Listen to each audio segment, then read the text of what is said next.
Welcome to the Stewart Squared podcast. I have no idea what we're going to talk about, but I'm sure it'll come up. The big news and what I'm going to do my high signal post tomorrow on related to the country that I'm currently living in is that our Sam Altman took the opportunity to have the cover of a giant $20 billion currency swap to Argentina, and then said we'll invest $25 billion into building data centers in Patagonia. So they're now they're investing $25 billion now that the U.S. government has made it extremely clear that they are willing to do anything they want to secure the Argentine political situation, which was a big surprise for me because I thought they would wait until after the midterm elections to see who won. But they're full support. They are now got this the day straight for me. Yep. Trump's, I think, put up $20 billion to help Argentina deal with its liquidity problem, and that helps Milei essentially get reelected. Is that what you're talking about? Yes. Yeah. I'll explain it. It might be confusing for the listeners as well. So there had been two major scandals for the Milei administration. The first one was a scandal involving the Libra coin, which was a cryptocurrency that basically it was the first mistake that the Milei administration made. The second one was his sister was caught on, somebody talking about his sister was caught on tape giving bribes. That last one was the last straw for the Argentine population, who have dealt with a lot of corruption over the years. And so they basically and then they lost the midterm elections in the largest province of Buenos Aires. And it's a staggered election. So they did that one, and that one's like a bellwether for how the elections coming up later this month are. So that set off a chain of events where people started losing faith in Milei as a contender, and so which set off currency problems. Then U.S. Secretary of the Treasury Basant and Trump both said, you know what? We are going to support Argentina in whatever way that they want, because the other important factor is that China had done a currency swap back in many years ago, back when Argentina was getting closer to China. And Argentina has lithium, Argentina has rare earth minerals. And so the U.S. is basically taking this as an opportunity to not only do a currency swap, which I went and looked up what that is, but also to directly buy Argentine pesos, which is not normal. The United States has only done that a few times.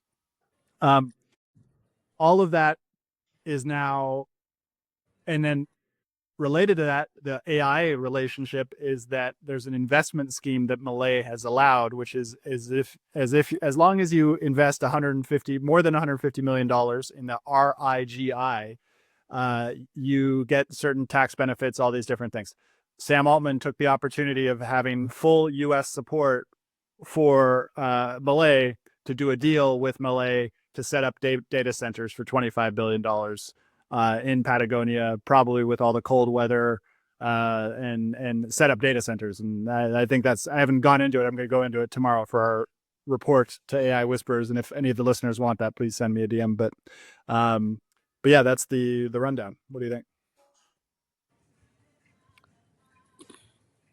No, I don't know. Yeah. So is there a sense that Trump at all support Argentina independent of whether Milei is president? No, it seems very, very related to Milei. From the U.S. side, it seems very, very related to Milei. The Argentines are mostly apolitical in the same way that the United States is moving towards more apolitical. Nobody trusts anybody. And as we've talked about many times on this show, it's nobody trusts anybody, right, left.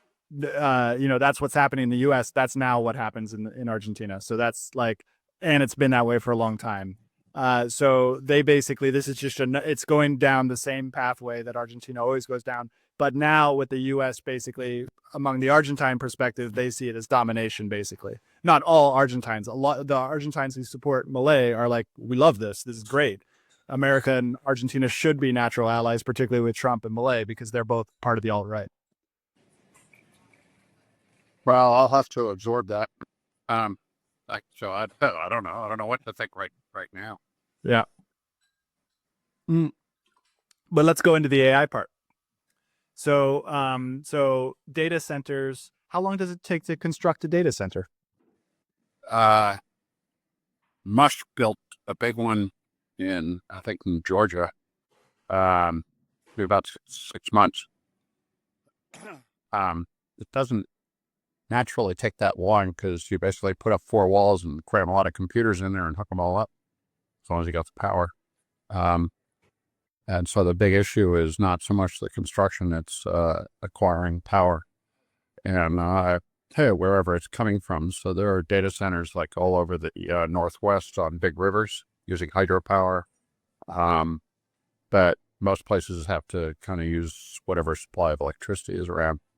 And they take a lot of supply, so it becomes a conflict. Like Northern Virginia, there's a huge number of data centers in Northern Virginia, just because I guess it's near the government. And it's become a political issue in Virginia because, I don't know how far it's gone, but people feel like they're either paying too much or they're not getting enough power themselves at home.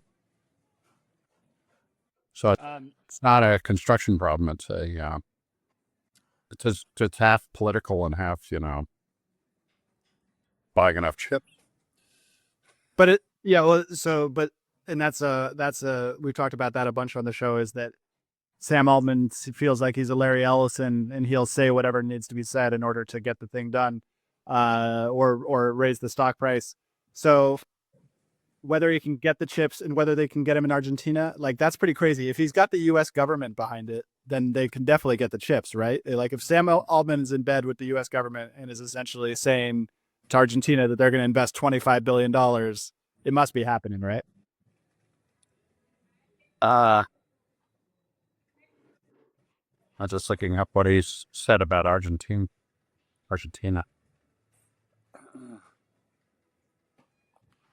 That was like in the last 24 hours. So, getting the chip. So first of all, at least NVIDIA chips are supply constrained. Right? They make them as fast as they can and charge a lot of money, and people can't always get what they want. Which is why NVIDIA is worth $4 trillion on a much smaller level of revenue than Apple or Microsoft. And so there's a supply issue there. That also is why OpenAI just did a deal with AMD to build chips for data centers to increase the supply. And, NVIDIA doesn't, it's competitive, whatever. But OpenAI did a deal where they'll end up owning 10% of AMD if AMD can produce enough chips. So sort of generically, it's the first order of business is getting enough chips to actually run your models, which has been a problem for everybody. So then the second problem is actually embedding those chips in a data center that's, available to train models. And the primary issue there is energy, power. And so there's hundreds of data centers, I think it's hundreds that have been built in the U.S., and attention is now being paid to other countries. There's beginning to be pushback in the U.S. about consuming more power to train models, although that's kind of where the model training is going on, except in China. And so, for Argentina to support building data centers, I can't off the top of my head kind of figure out what that means. So, and I just looked up what it means. It's unclear, and this is with everything. We hear these large announcements from Oracle, which we've talked about on the show before we hear about all these crazy large expansions or deals, and they grab a bunch of attention. And then you go look, and it seems like nothing's ever been figured out. There's nothing hard ironed out. Everything. There's one question about whether that's always existed in the past or whether it's just a current thing. But I've got what's publicly known reported. The Stargate venture is reported to plan to use solar plus batteries to power part of its data center operations. But analysts caution that solar battery power won't suffice. So thus, nuclear power and natural gas are also under consideration. Altman is an investor in SMR and fusion firms. Small modular reactors. SMR. Yeah. Have you looked into those? What do you think about this? Not seriously. I read about them, but the small in this case is like a refrigerator instead of these mass cooling towers and stuff. But no one's producing yet. Yeah. They are being invested in, but nobody's produced one yet. Yeah. Okay. So it's just kind of crazy from reading that and just talking about it. It seems like it's very new. There's not much information. It's let's talk about the history. How often does this happen where people, like in the last 6 months, we've talked about just giant announcement after giant announcement, none of which seem to be actually like having things happen. Is that a very common thing within the history of? I don't think it's fair to say that nothing's happening. Stargate is being built, and you can watch videos of that data center being built. And Musk built his data center. Now he has to build more. So no, it's happening. Right, the actual construction is going on, and the use of power to build these huge data centers full of NVIDIA or other chips. And there were massive data centers previously. I mean, Google has massive data centers just to manage its search operations. So the phenomenon of data centers is not new. It's just the scale now. And all the money's kind of moving around because they need them, right? So they are actually being built. And it is contributing to the capacity there is for training models. And, doing the other parts of AI. So I'm not sure where to go from there.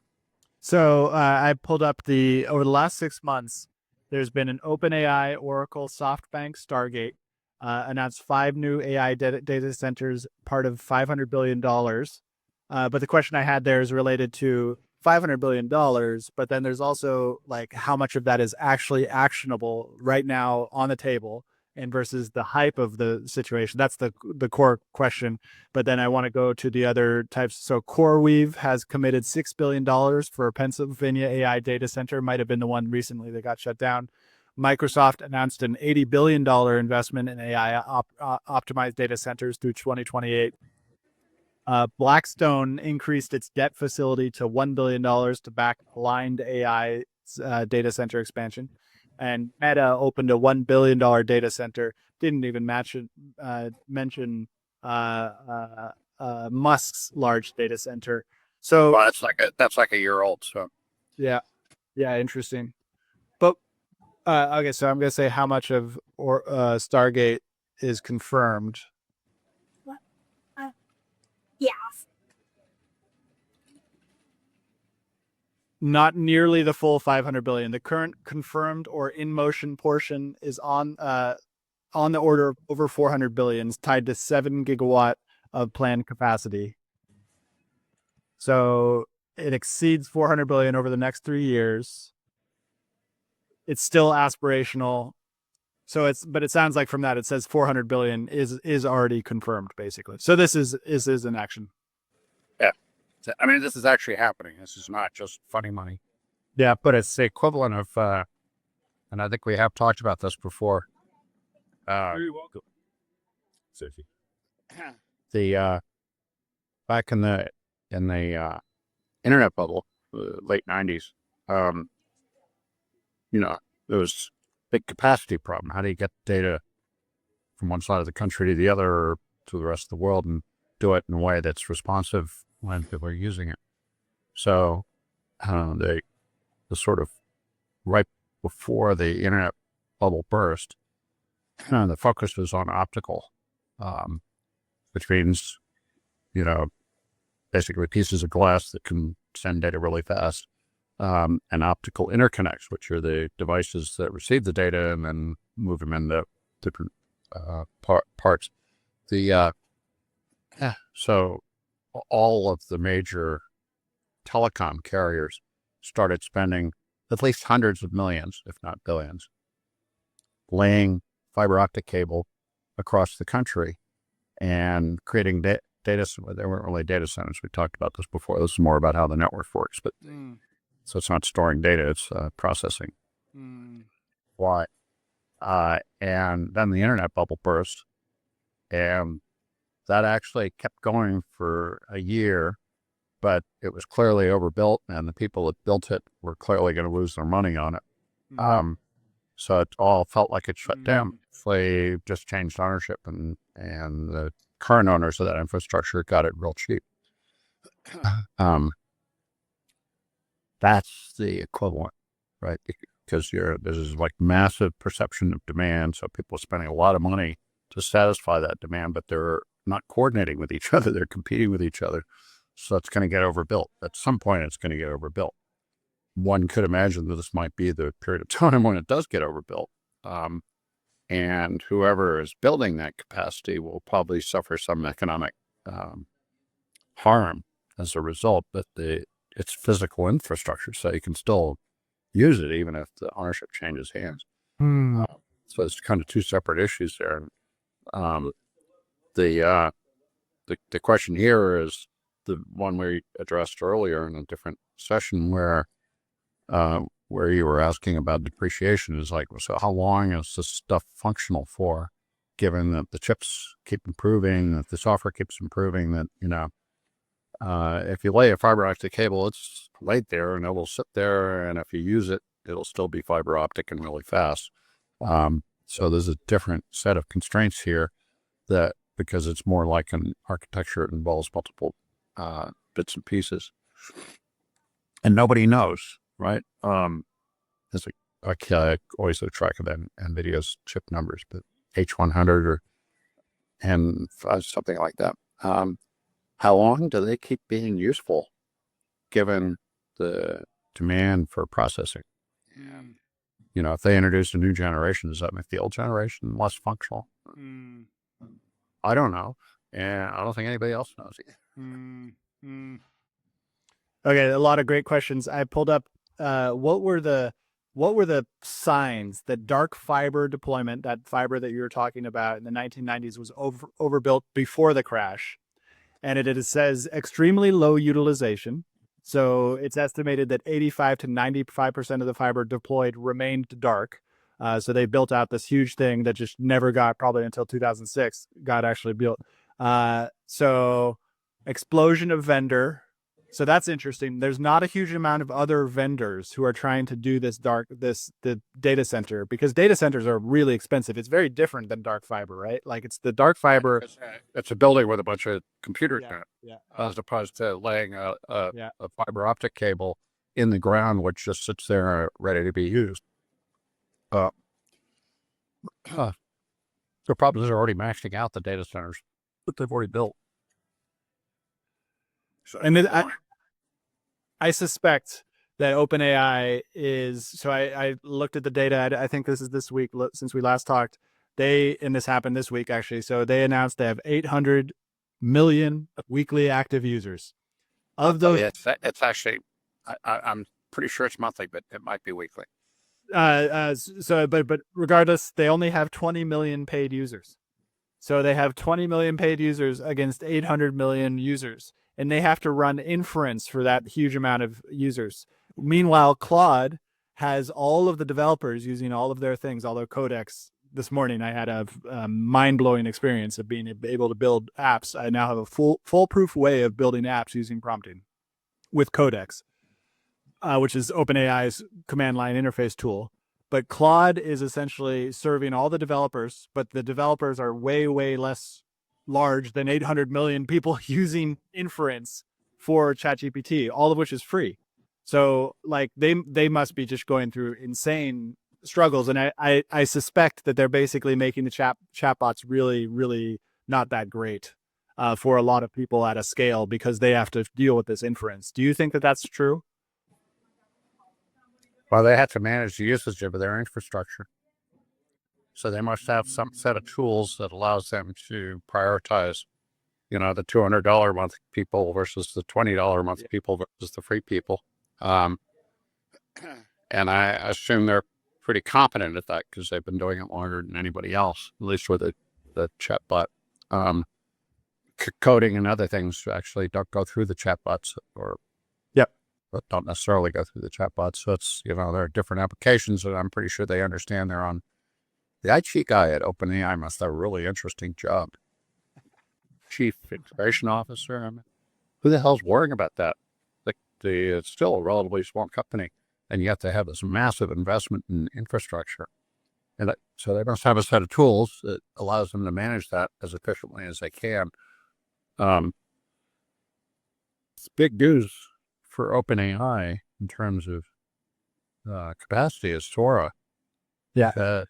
You're only in whatever it is, 10-second or 1 minute. I can't remember if there's a limit to it, but every time you do that, it consumes a huge amount of interesting. and what would be interesting to know is, and I don't know if it's possible to know this, what percentage of all of the processing that OpenAI does on a daily basis is now consumed by Sora,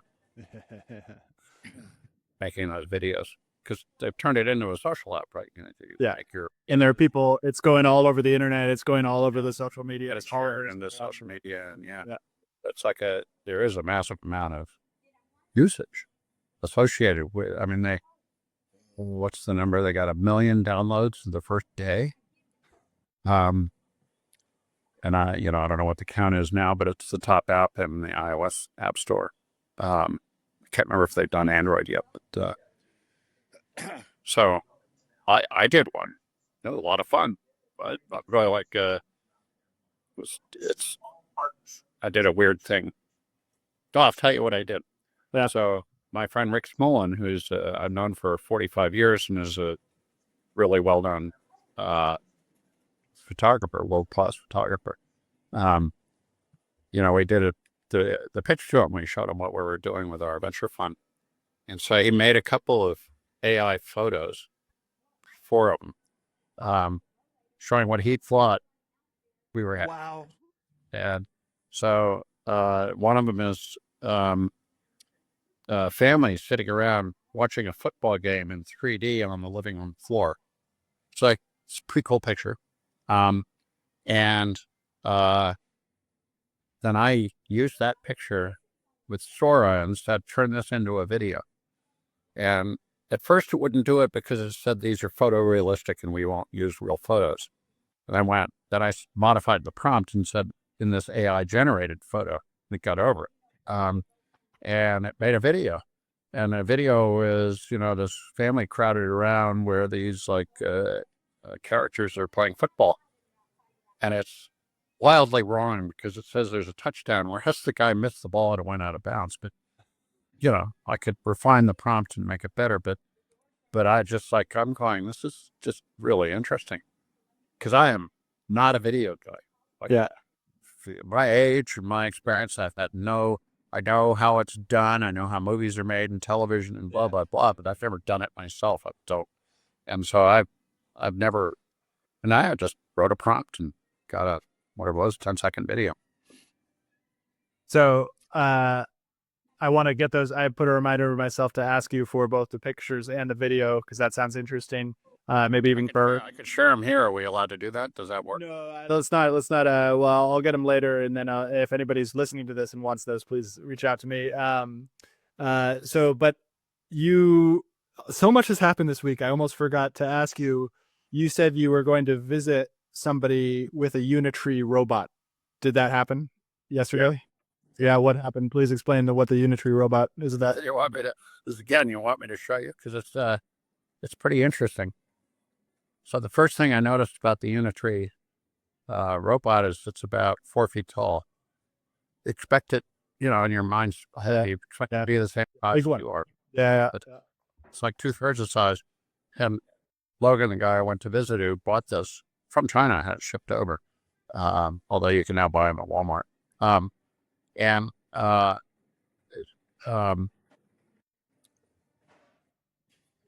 he did it purely for entertainment. He like quit his job like a while ago, and so he has it hanging in a gantry. It comes with a gantry, so that when the robot's not being used, it's just hanging there. And it's got little things where you hook it on, so it's just hanging there. And I guess I want to store it so that it's its own weight, right? It's better to hang it. So the first thing it has to do to use it is to get it off the gantry, and so that you press this button to turn the power on, and then it kind of like takes a few minutes to kind of gather its stuff together, and then he drops it down so it's standing on its own feet. See it, and then he detaches it, and he has a control of it. Tells it what to do, backwards, forwards, sideways, turn around. It's a game controller basically, and the instructions are in English, right? But you can tell that the machine was made in China because there's all kinds of Chinese characters all over the place. So he gave me a demo. I've got videos, and, as you asked, and I ran it myself for a while. And it's pretty simple, and but basically it doesn't do anything. Okay, good. All right, got it. So you didn't see it doing anything functional for him. He didn't mention it doing anything functional for him. Oh, well, that's the conversation. So, I'm trying to get my terminology right, but he wants to make it do stuff, and he's a little bit wicked. This guy. He's so Halloween's coming up. And so he wants to use the robot to scare the crap out of the kill. So he's got these, there's like a shamble thing. Yeah. It's going shambling along, and then it rears up, and he can throw its hands up. And so he's been training it. And I said, so is that like programming? And he says, no, that's just, you have to show it how to do it. It remembers. And so he's training it to be like a horror thing on Halloween. Can you clear the memory? How does it work? Didn't get that far. Yeah, so I won't. Whoa. He told me he wants to do, but because I don't want to out him. But but he's having a lot of fun with this robot. And he's like at home just doing it. He says, I know I'm supposed to like clip the hedge over there and repaint that wall. All I'm doing is robots. So, but that's a really important point, because he's not having the robot do those things. He's training the robot to do those things. Okay. And then the robot will be able to do those things. I don't know how he initiates that. Oh, yeah. But you have to think this is a bunch of motors and metal, and there's no inherent intelligence in it. This is where physical AI comes in. We talked about that. Yeah. Because he can train the robot to do one thing. He has to do it over and over again until the robot does it correctly. That's one thing at one time. Right? Then he does another thing, trains the robot. And then he maybe blends these things. It looks like the robot's doing its own thing, but he's still sitting there with a controller. And so it's a remote controlled robot. It's not an independent robot that can go function on its own and deal with whatever happens. That is physical AI. Yeah, and we're still a long way. Yeah, we're far away still. This is just a video that I think I shared with you about physical intelligence. That guy that gave a talk on it. And it's a term of art. It's like people are doing robots. They understand what physical AI means. So this is an interesting point, because I remember throughout my childhood you bringing back various toy robots from Japan and from all these different things. Like 1980s and the 1990s, do you remember were there any moments where you're like, it's here now, there are robots here? like in the same way that we had VR in the 1980s and the 19s. Robots, or AI in the 80s. yeah, I mean, all of the things we talk about all existed somewhere in the past and it's taken time to develop. yeah, But robots, the only real instance of robots in my prior life up until recently have been industrial robots for automation, right? yeah. I think stuff like that. And that's industrial, so I didn't really focus on that. I just read stories about them.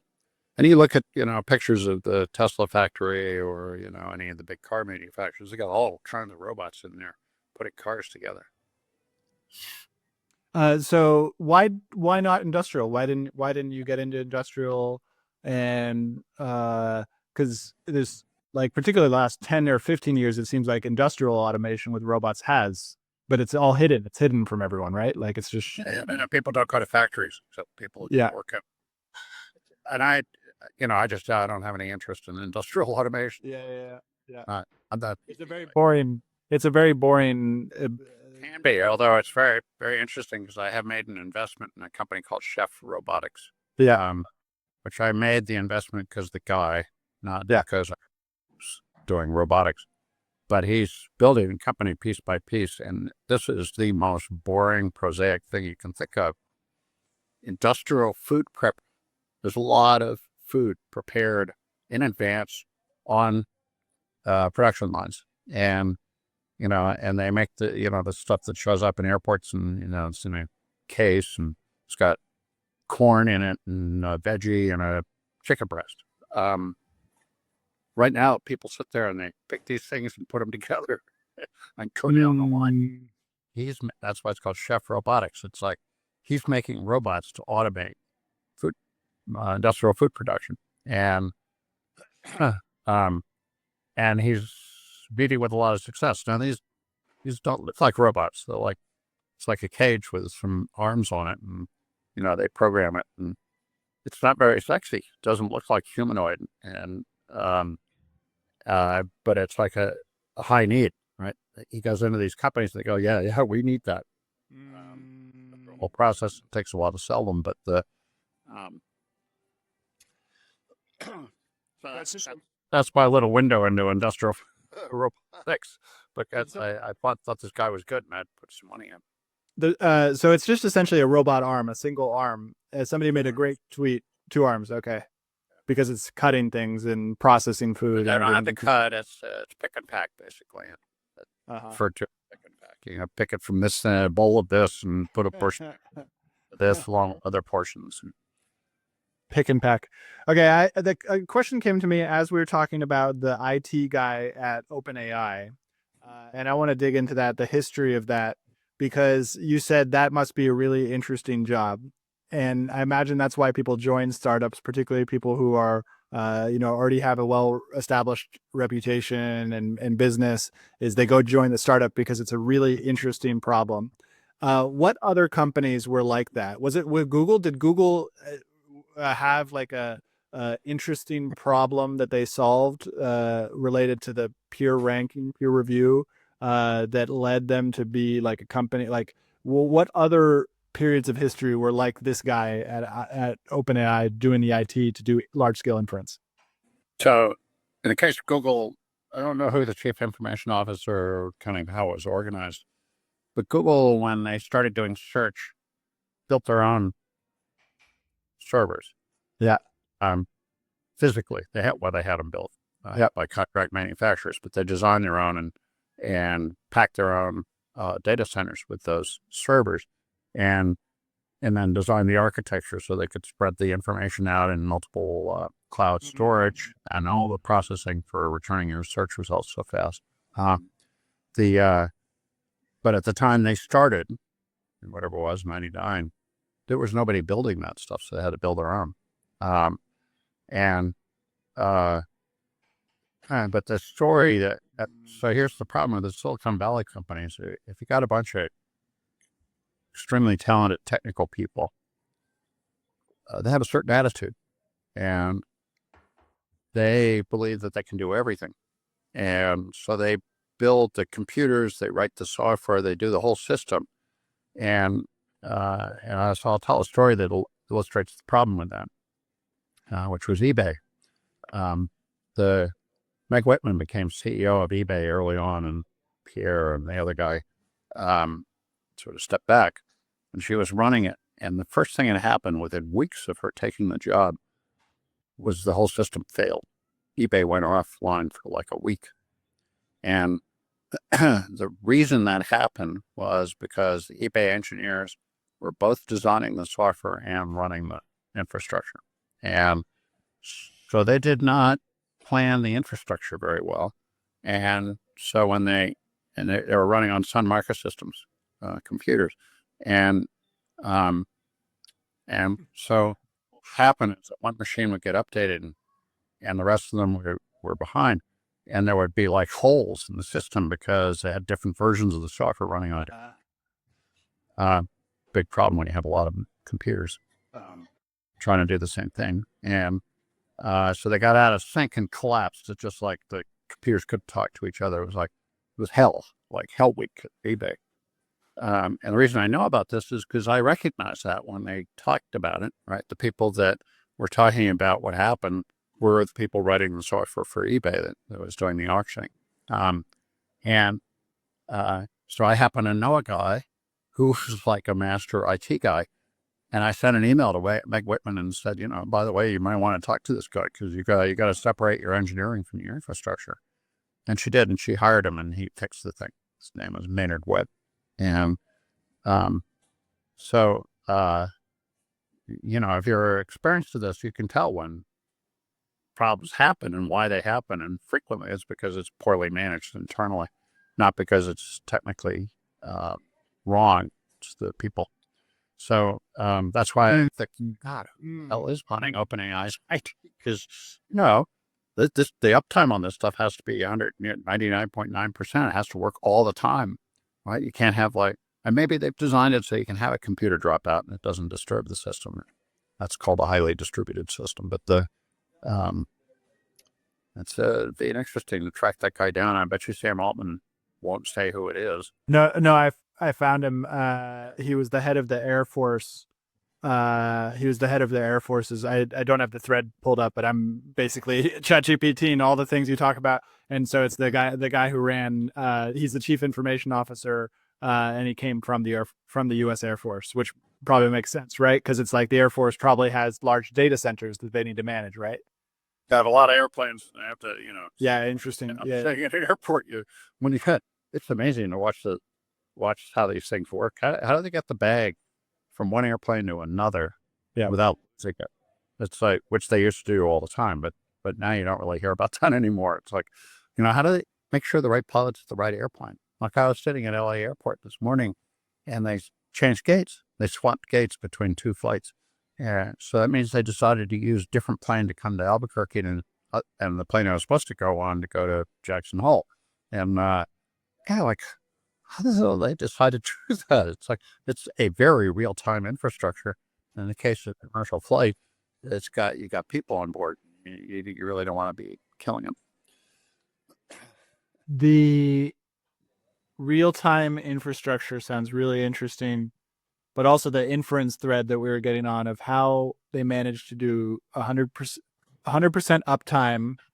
Because I've never gone to chat. I've maybe like 5 times I've gone to ChatGPT and it hasn't worked. And so they've, I'm a paid subscriber, but there's 800 million people who are using that thing and they're using it reliably. Like that's crazy that they just. Could you talk more about the highly distributed system? What is that, and what's the history of that? So, back in the old days, really back in the old days, you'd have a mainframe computer, and you actually sat at a keyboard to tell it what to do. So there's a one-to-one relationship between somebody typing here, card being produced and fed into the machine, and the machine reacts. And that's a very clear relationship between input and output. But then computers got bigger and bigger, and they needed to have more things going on at once. So they developed terminals, and sitting at a terminal, and multiple people will be sitting at a terminal. All the terminals will be attached to one computer. That's still pretty easy, right? Many to one. And that inside the computer, they had to figure out how to run multiple things at once. That's called multitasking. It's not the way it used to work. It was like every computer did one task at a time, just relatively fast. Wow. So then you go, okay, well, what if you have two computers with multiple terminals on them? And it's just, you can follow the logical progression, because I'm sitting here at a computer, you're sitting there at a computer, and these are both connected to the same systems, and we're using software so we're in a highly distributed system because you're in Buenos Aires and I'm in Albuquerque. If you're designing a system, a purpose-built system to do something where there are many, many computers in them, and many, many people using them, there's either highly centralized or highly distributed systems. So the way I was describing was highly centralized, and that's the way things were for a very long time, really only until probably in the last 20 years, that there have been a mixture. And so an architecture is where you have some highly distributed systems, and some highly centralized systems, and they all work together. But a highly distributed system means that the system doesn't depend on any one computer. So 99% uptime means, well, 1 out of 100 goes out of business, but it doesn't disturb the whole system. Right? The whole system keeps functioning, and there's a way to isolate one. Oh, okay. And to react in real time to that situation. And so, I mean, this is gory stuff. This is you really know what you're talking about. So Google built that, right? Google had to build that for their search. Were they the first ones who did that? Well, certainly for that application. Maybe it was the military. But even, the sort of predecessor to Google Search, what the hell was it? Digital Equipment Corp had a search thing. I'm just blanking on the name, that people were really excited about because it was very fast search. But this is before the internet had become fully developed. So interesting. Sort of. I'm looking it up here. AltaVista. AltaVista was like the hot thing before Yahoo, before Google. It was Yahoo, AltaVista, Google. And by definition, the way that Google worked was distributed, because it was using all these, rankings of how many pointers go out to or how many pointers come into a particular piece of data, and which was different than AltaVista, and it was different than Yahoo. And pretty sure AltaVista, though, was done by Digital Equipment Corp, and I think they just had a bunch of mini computers that were acting as a single unit. So, I don't know the architecture. I do understand Yahoo's. Yahoo also built its own servers, but they were doing something different. Because it's a fundamentally an internet problem. It is so interesting. So from 1994 to today, you had AltaVista, you had Yahoo, you had Google.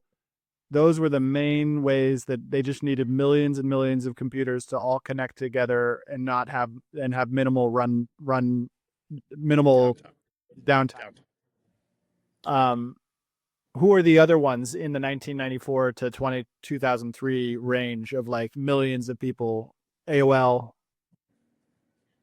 consumer. Oh, you mean big systems? Yeah. I mean, right now, eBay. I'm not responding to eBay was one. Yeah.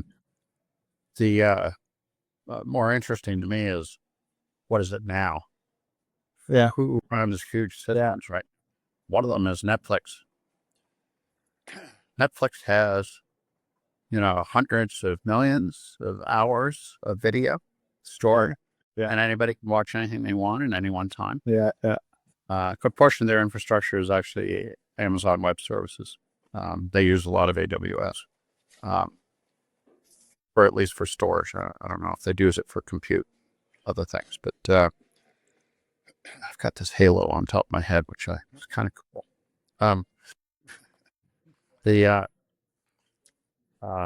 Anyways, large systems is an interesting thing, but it's pretty obscure, and you kind of got to geek out, figure it out. So TikTok is one. I just pulled up one. TikTok. So they built one of the most advanced real-time distributed recommendation systems. So something about the recommendation system for TikTok where they innovated on that probably Facebook doesn't have. So Facebook is one that developed one, and they had a very hardcore technology, which was where the kind of whole move fast and break it thing came from. Because when you post something in your feed, it has to decide whose feed it shows up in, and they have 3 billion users. Interesting. So the logic of that is fairly simple, but actually making it happen so that it does actually show up at minimum latency to your friends' feeds, that's magic. And that's actually a real-time system, and it's interesting to know that it's not video. Well, there is a lot of video in it, but it didn't start out being video. It's like It's just text and photos. text and photos, and now video, reels on Instagram. And, Instagram has 3 billion users now. So, and Threads is growing faster than Twitter. But although I suspect fake numbers on the part of Facebook, because I have had the amount of spam that I get from Facebook on Instagram telling me to go to Threads, and it's funny because they've kicked me out automated. I'm not able to use Threads, and so they spam me every single time. Somebody you follow on Instagram is on Threads. Go follow them. I click into it, and then I'm like, can't actually access it. But I imagine that they're pumping their numbers a bunch, I would say. Yeah, this is independent sources, though. There are people that measure traffic, social media. Oh, interesting. But it's not, they're saying 3 billion users for Instagram, which is, they're a public company, so they can't really lie about it. But the user count on Twitter versus Threads is independently verified. Interesting. Okay, well, I think that's good for today. Unless there's anything you want to add. Nope. Really early this morning. Subscribe on Stewart Squared on YouTube and Spotify. See you next time.